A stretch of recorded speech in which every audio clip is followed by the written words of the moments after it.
दुनिया का महान शासक सिकंदर जब विश्व विजेता बनने के लिए अपने देश से निकला, तब उसके मन में अनेक इच्छाएं थी। वो चाहता था कि वह पूरी दुनिया फतेह करे। अपनी तलवार की धार और बाजुओं की ताकत पे सिकंदर ने आधी से अधिक दुनिया को जीत लिया था। आधी से अधिक दुनिया को जीतने के बाद उसकी आखिरी इच्छा थी कि भारत को अपना गुलाम बनाए, जो अब तक का उसका सबसे कठिन कार्य था।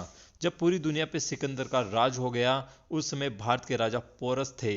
राजा पोरस की सेना का एक एक सिपाही सिकंदर के 100 सैनिकों पे भी भारी थे। कहते हैं कि जब सिकंदर की सेना भारत के नजदीक पहुंची, तब सिकंदर की सेना ने सिंधु नदी को पार करने से इनकार कर दिया था। सिंधु नदी को पार करके जब सिकंदर की सेना भारत पहुंची, तो राजा पोरस के आगे सिकंदर को संधि करनी पड़ी और सिकंदर की भारत जीत का सपना अधूरा रह गया।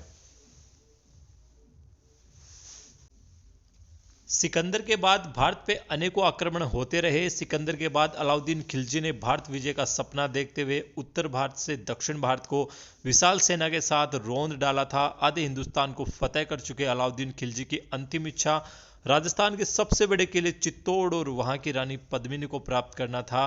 लेकिन अलाउद्दीन खिलजी की ये इच्छा भी हमेशा हमेशा के लिए अधूरी रह गई। समय निकलता गया और भारत में मुगलों का शासन स्थापित हो गया। मुगल वंश की स्थापना बाबर ने की थी, जो कि एक अफगान शासक था। बाबर की अनेकों पीढ़ियों ने भारत पे शासन किया, जिनमें से औरंगजेब आलमगीर भी प्रमुख था। कहते हैं कि औरंगजेब के शासन में नियम बहुत कड़े थे। जो औरंगजेब के नियमों को तोड़ते उसे सीधा मृत्यु दंड दिया जाता था। कहते हैं वैसे तो औरंगजेब कट्टर मुसलमान था, लेकिन औरंगजेब के दरबार में जितने भी बड़े ओहदे और पद थे उन सभी पर हिंदू थे। बहुत कम मुसलमानों को औरंगजेब ने अपने दरबार में रखा था। समय बीतता गया। औरंगजेब ने पूरा हिंदुस्तान जीतने के लिए हिंदुस्तान के हिंदू राजाओं से युद्ध करना शुरू कर दिया। एक समय ऐसा आया कि औरंगजेब का मुकाबला राजस्थान के राजपूतों से हो गया। राजस्थान की वीरभूमि शेखावाटी के मंदिरों को तोड़ने के लिए और खंडेला के राजा को दंडित करने के लिए औरंगजेब ने एक विशाल मुगल वाहिनी सेना राजस्थान भेजी। इतिहासकार सुरजन सिंह जी लिखते हैं कि 8 मार्च सन 1679 को औरंगजेब के आदेश के बाद एक विशाल मुगल वाहिनी सेना तैयार की गई, जिसमें तोपखाना, हाथी घोड़े और 50,000 से भी अधिक सैनिक थे। सेनापति दराब खां के नेतृत्व में खंडेला के राजपूतों को सजा देने के लिए उनके पूजा स्थलों को तोड़कर धराशायी करने के लिए भेजी गई थी। मुस्लिम इतिहासकार द्वारा लिखित पुस्तक महासिरे ए आलमगिरी में भी इस घटना का जिक्र मिलता है। खंडेला पर आक्रमण के समय इन मंदिरों को पूरी तरह से तोड़ दिया गया। औरंगजेब की नाराजगी बेशक खंडेला के राजा से थी, लेकिन हर्ष पर्वत पर बनी इन खूबसूरत मूर्तियों का क्या कसूर था, जिन्हें एक क्षण में तोड़ दिया गया। जब इस बात का पता खंडेला के राजा को चला, तब वो अपनी सेना लेकर मुगल सेना से युद्ध करने के लिए निकल गए। जब खंडेला जन शून्य हो गया, तब 300 शेखावत राजपूतों ने खंडेला के मंदिरों की रक्षार्थ मुगल सेना से भिड़ गए और अपनी खून की अंतिम बूंद तक युद्ध करते रहे। वो 300 राजपूत सरदार युद्ध करते हुए खंडेला में ही शहीद हो गए, लेकिन ठाकुर जी के मंदिर को आंच तक नहीं आने दी।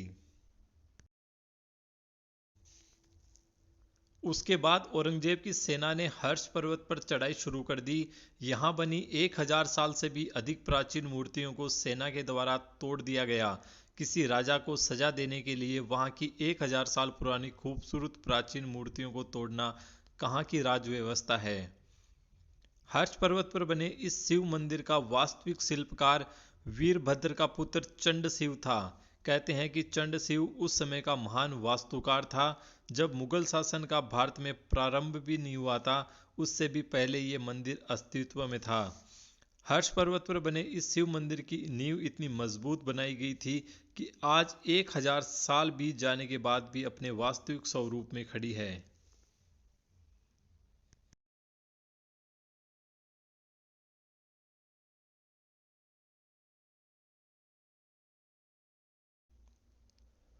इन खूबसूरत मंदिरों को तोड़ने के बाद मुगल सेना एक ऐसी शक्ति से टकरा गई, जहां मुगल बादशाह औरंगजेब का सपना अधूरा रह गया।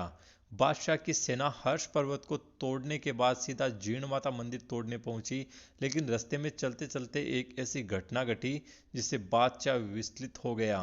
जीर्ण भवानी की सेना मधुमक्खियों ने औरंगजेब की सेना पर 28 बार हमले किए, जिससे सेना पूरी तरह से घायल हो चुकी थी।